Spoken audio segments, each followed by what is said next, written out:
Hi అండి, welcome back to Karuna's cooking channel. ఈరోజు recipe పక్కా village style టేస్ట్తో రోటి పచ్చడి తయారు చేసుకుందాము. టేస్ట్ అయితే చాలా బాగుంటుంది.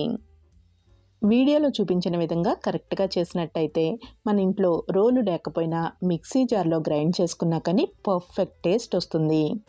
సింపుల్గా ఉంటుంది, ఇంకా టేస్టీగా కూడా ఉంటుంది. అలాగే మన ఛానల్లో సింపుల్ అండ్ టేస్టీ రెసిపీస్ చాలానే ఉన్నాయి. ఇంట్రెస్ట్ ఉంటే ట్రై చేసి చూడండి.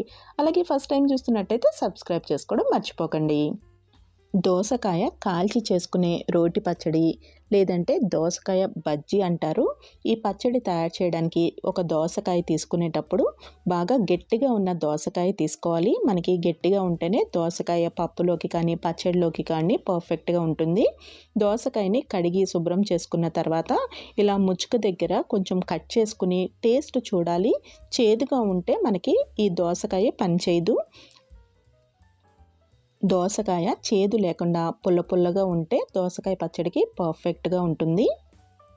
ఇప్పుడు నూనె తీసుకుని ఈ దోసకాయ పైన అంతా కూడా అప్లై చేసుకోవాలి. దోసకాయ అంతటికి కూడా నూనెని అప్లై చేసుకున్న తర్వాత ఈ దోసకాయకి ఘాట్లు పెట్టుకోవాలి. ఇలా దోసకాయకి చుట్టూ ఘాట్లు పెట్టుకున్న తర్వాత చిన్న బర్నర్ ఏదైతే ఉందో దాని మీద కాల్చుకోవాలి. స్టవ్ని కూడా లో ఫ్లేమ్లో పెట్టుకుని కాల్చుకోవాలి. మధ్య మధ్యలో టర్న్ చేసుకుంటూ కాల్చుకోవాలి.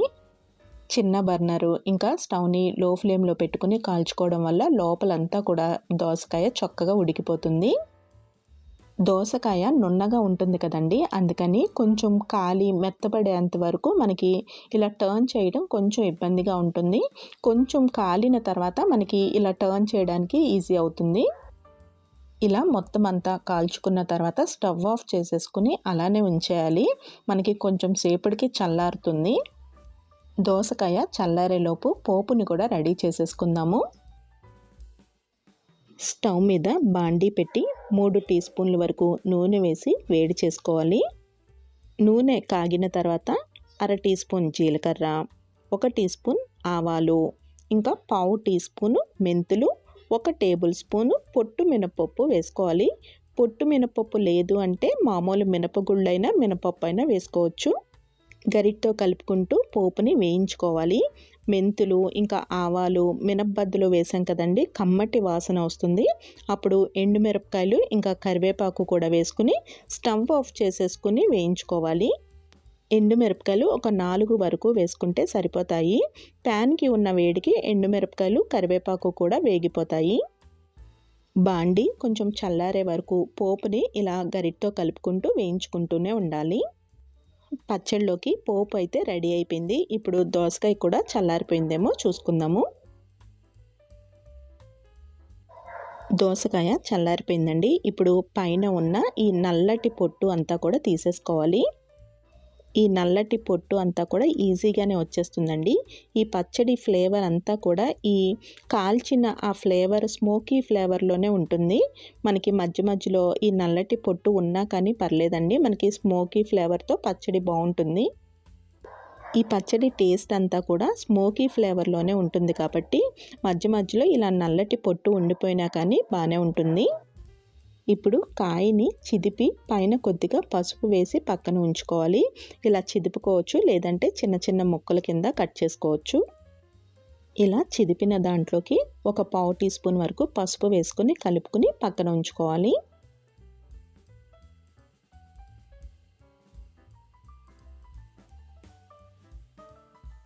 ఇప్పుడు మిక్సీ జార్లోకి 4 ఎండుమిరపకాయలు నూనెలో వేయించుకొని వేసుకోవచ్చు, లేదంటే మనం దోసకాయని కాల్చుకున్నాం కదా అలాగే ఎండుమిరపకాయలని కూడా కాల్చుకుని వేసుకోవచ్చు.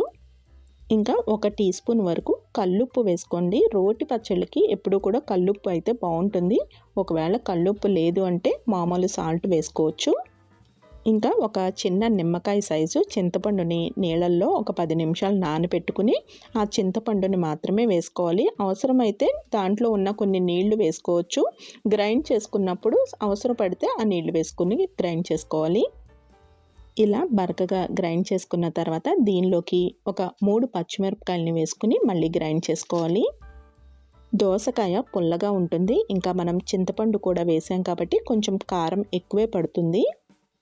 పచ్చిమిరపకాయలని కూడా గ్రైండ్ చేసుకున్న తర్వాత కాల్చి చిదిపి పక్కన ఉంచుకున్న దోసకాయ వేసి మెత్తగా గ్రైండ్ చేసుకోవాలి. ఇప్పుడు ఒకసారి టేస్ట్ చెక్ చేసుకోవాలండి. ఉప్పు సరిపోకపోయినా, కారం సరిపోకపోయినా, ఇంకా పులుపు సరిపోకపోయినా కానీ ఏదైనా కానీ అడ్జస్ట్ చేసుకోవచ్చు. నాకు ఇక్కడ ఉప్పు కొంచెం తగ్గింది, అందుకని ఒక అర టీ స్పూన్ వరకు ఉప్పు వేసి కలుపుతున్నాను. ఒకవేళ పులుపు సరిపోకపోతే చింతపండు వేసుకోవచ్చు. పచ్చడిని వేరే బౌల్లోకి ట్రాన్స్ఫర్ చేసుకుని పోపు వేసుకుంటే రుచిగా ఉండే దోసకాయ కాల్చిన పచ్చడి, అదే అండి బజ్జీ పచ్చడి సర్వింగ్కి సిద్ధమైపోయినట్టే. ఇదే పచ్చడిని రోటిలో చేసుకుంటే ఇంకా టేస్ట్ బాగుంటుందండి. కానీ మనకి రోలు అందరికీ అందుబాటులో ఉండదు కదా, అందుకని మిక్సీ జార్లో చూపించాను. మీ దగ్గర రోలు ఉంటే రోటిలో ట్రై చేసి చూడండి. మరి ఈ రెసిపీ మీకు నచ్చినట్టయితే ఫ్రెండ్స్కి, ఫ్యామిలీ మెంబర్స్కి షేర్ చేయడం మర్చిపోకండి. ఇంకా నేను పెట్టిన ప్రతి వీడియో ఫస్ట్ మీరే చూడాలి అనుకుంటున్నారా? అయితే కరుణాస్ కుకింగ్ ఛానల్ని సబ్స్క్రైబ్ చేసుకుని పక్కనున్న బెల్ ఐకాన్ని ప్రెస్ చేసినట్టయితే నేను ఎప్పుడు వీడియో పెట్టినా మీకు నోటిఫికేషన్ వస్తుంది. మరొక ఇంట్రెస్టింగ్ అండ్ టేస్టీ రెసిపీతో మళ్ళీ కలుద్దాము. Thank you for watching Karuna's cooking channel.